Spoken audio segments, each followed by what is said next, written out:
At 11:47 on a Thursday night, 13-year-old Maya Carter was crying in the safest room her mother could create. The windows were locked. The front door alarm was on. Her location was visible on a family tracking app. And 86 people had just watched a 7-second video of her worst moment at school. In the clip, Maya stood at the front of her science class, trying to explain a model of the solar system. She lost her place. Her voice cracked. For a few seconds, she stared at the floor while someone laughed. A classmate had added a caption, "When your brain loses Wi-Fi." By midnight, the video had moved through 3 group chats. Maya was not in physical danger. But her nervous system did not know the difference between a threat standing in the room and an audience waiting inside the phone. Her mother, Rachel, had bought that phone to keep her safe. That is the paradox at the center of The Anxious Generation by Jonathan Haidt. We have become more protective of children in the physical world while giving them almost unlimited exposure to the virtual one. Hi, I'm Sarah, and this is WiseMind Stories. This episode begins with one uncomfortable question. How did the generation we watched most carefully become the generation that feels so deeply unsafe? Rachel gave Maya her first smartphone 2 years earlier, on her 11th birthday. The decision felt responsible. Maya had started walking home from school. Rachel wanted to know when she arrived. She wanted Maya to call if a stranger followed her, if she missed the bus, or if plans changed. The phone solved every problem Rachel could name. It provided a map, a camera, a school calendar, an emergency line, and a small blue dot that moved toward home every afternoon. What Rachel could not see was what the phone was slowly replacing. Maya stopped knocking on the neighbor's door because sending a message was easier. She stopped becoming bored because boredom could be interrupted in less than a second. She stopped going to sleep when she felt tired because the social day no longer ended when she left school. And she stopped making small decisions alone because somebody, somewhere, was always reachable. The phone did not merely enter childhood, it displaced childhood. Haidt calls this historical shift the Great Rewiring. His argument is not that one device suddenly made every child mentally ill. It is that, during the early 2010s, childhood itself changed at extraordinary speed. A play-based childhood, already weakened by decades of increasing adult supervision, was replaced by a phone-based childhood. The timing matters.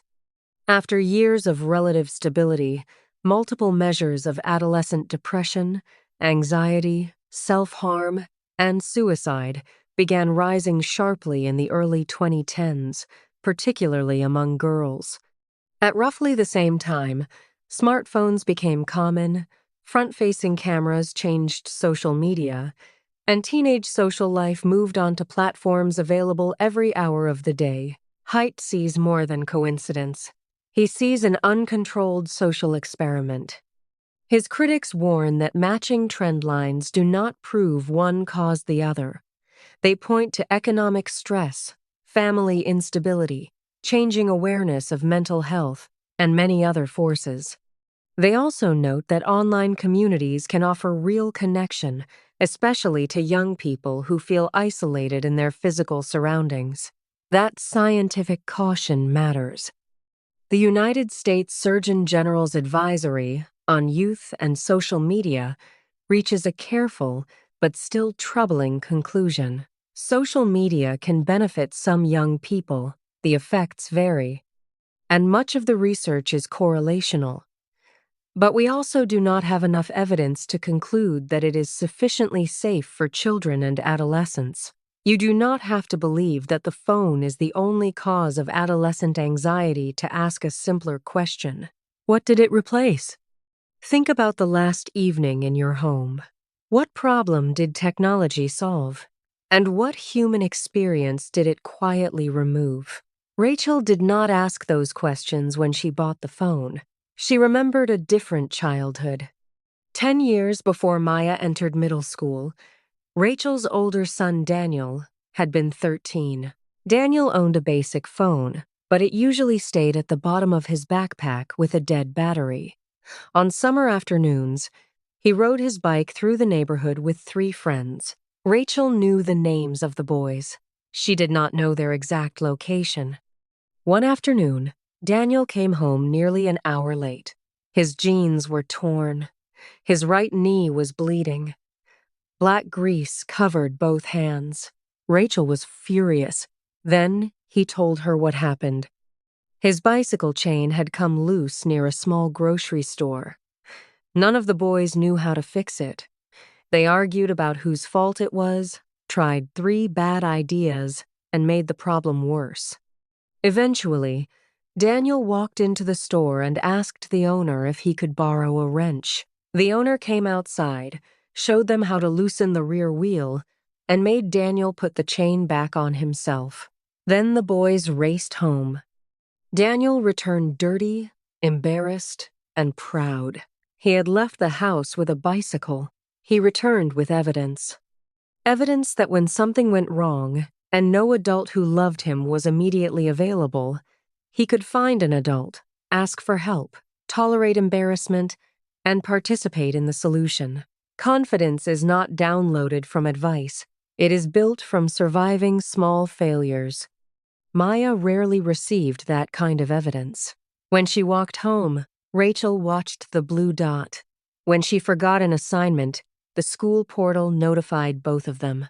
When she felt awkward, the phone offered escape before the awkwardness could become a conversation.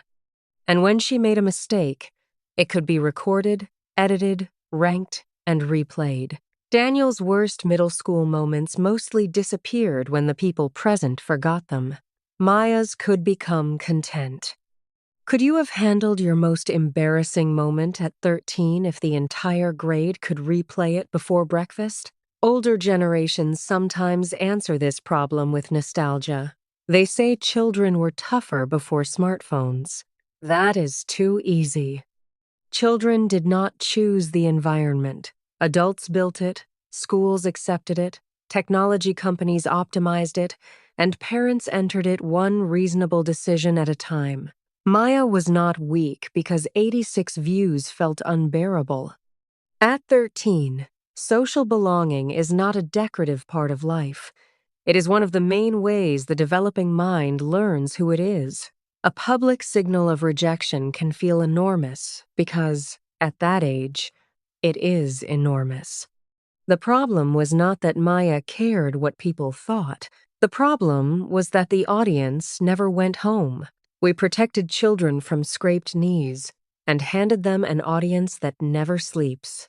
At 12:14, Rachel found Maya sitting on the bathroom floor. She watched the video once and felt something hot rise through her chest. "Give me the phone," she said. "I'm deleting everything." Maya pulled it closer. "You don't understand. I understand that this is hurting you. If you take it, I won't know what they're saying. That is the point." Maya shook her head. "No. Then they'll still be talking. And I'll be the only person who doesn't know." Rachel heard addiction. Maya felt social survival. Both were present. That is why "just put it down" is often useless advice. The phone is not merely a product a teenager consumes. It has become the place where invitations arrive, jokes develop, status changes, homework is coordinated, friendships are tested, and exclusion becomes visible. Leaving the platform can protect a child from the harm inside it while creating a new fear of disappearing from the group entirely. This is a collective action trap. Every parent may dislike the system, but if every other child remains inside it, one family pays the social cost of leaving first.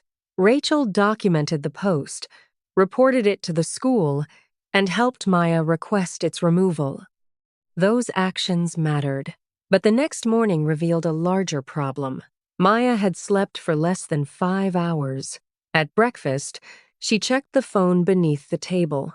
In the car, she replayed possible conversations with classmates.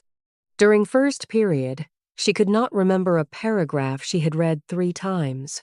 At lunch, she sat beside her closest friend.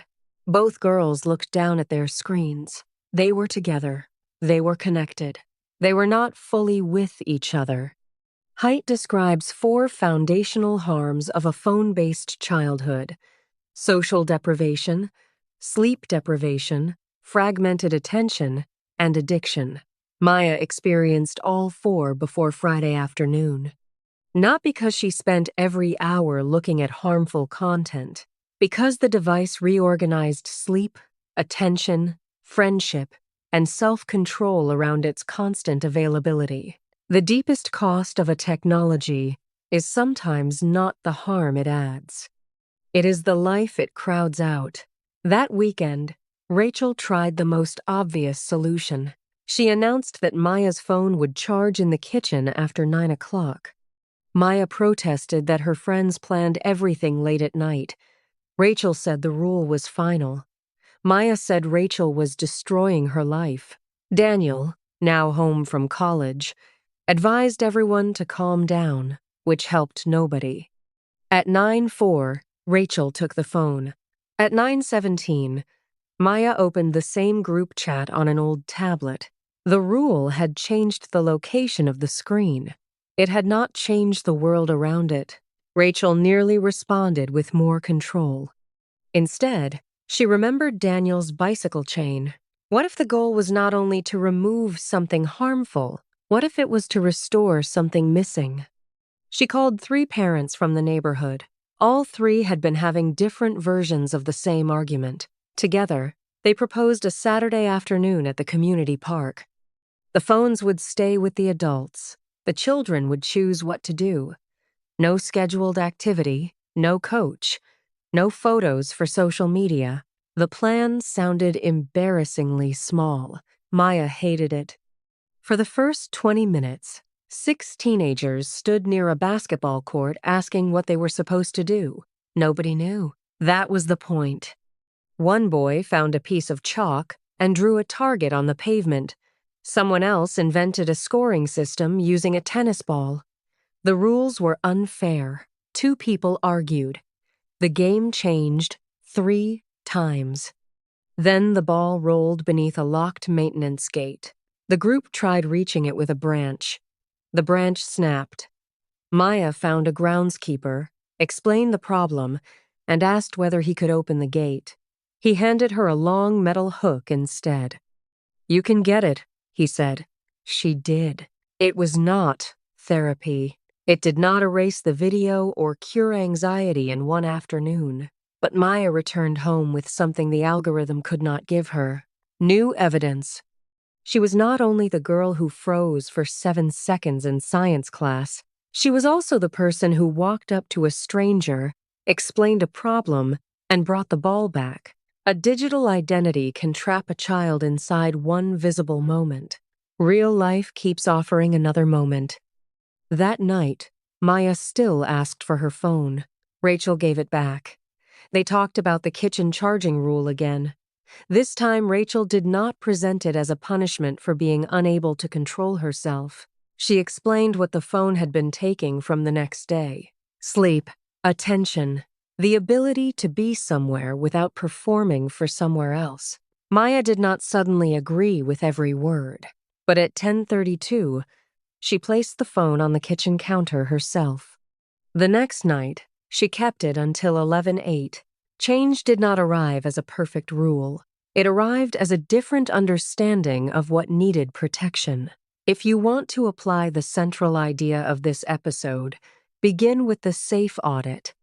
Not safe, as in constant tracking. Safe as in the 4 conditions a developing human being needs. S is sleep. Where does the device spend tomorrow's energy tonight? Do not ask only when the screen turns off. Ask whether the expectation of one more message keeps the mind awake even when the screen is dark. A is attention. What is repeatedly interrupted before it becomes deep enough to build skill, memory, or calm? Attention is not merely a school resource. It is how a person experiences a life as one continuous life, instead of thousands of disconnected reactions. F is face-to-face life. Does technology lead this person toward embodied friendship, or does it replace the gestures, pauses, repair, laughter, and shared inconvenience through which friendship becomes resilient? Online connection can be real. The question is whether it expands a human life or becomes a substitute for one. E is earned independence. What task, mistake, conversation, or small risk is a device or an adult solving before the child can practice solving it? The opposite of anxiety is not perfect comfort. It is earned capability. For the next 24 hours, do not begin by calculating total screen time. Choose one ordinary part of the day and run the SAFE audit. Sleep, attention, face-to-face life, earned independence. Then restore one thing that has been displaced. Charge one device outside the bedroom. Protect one uninterrupted hour. Have one conversation with every phone out of reach. Let a young person complete one reasonable task without being tracked, corrected, or rescued halfway through. Adults should try the audit too. The anxious generation is about children, but the machinery did not stop with them. Many adults also sleep beside an audience, fragment their attention, avoid embodied discomfort, and outsource every uncertain moment to a device. If your phone disappeared for one day, which human capacity would return first? Boredom? Conversation? Focus? Courage? Rachel thought safety meant knowing where Maya was. By the end of that weekend, she understood that location was only one kind of safety. A child can be physically protected and psychologically under siege. A child can also face a manageable real-world risk and return more capable than before. The phone did not merely enter childhood, it displaced childhood. And reclaiming childhood begins when we stop asking only what a device shows a child and start asking what it prevents that child from becoming. But this creates the next difficult question. If small risks, unsupervised play, and temporary failure help children grow stronger, why do loving parents feel so irresponsible allowing them? Why are we terrified of danger in the world children can see, while tolerating danger in the world adults cannot? That is where our next story begins.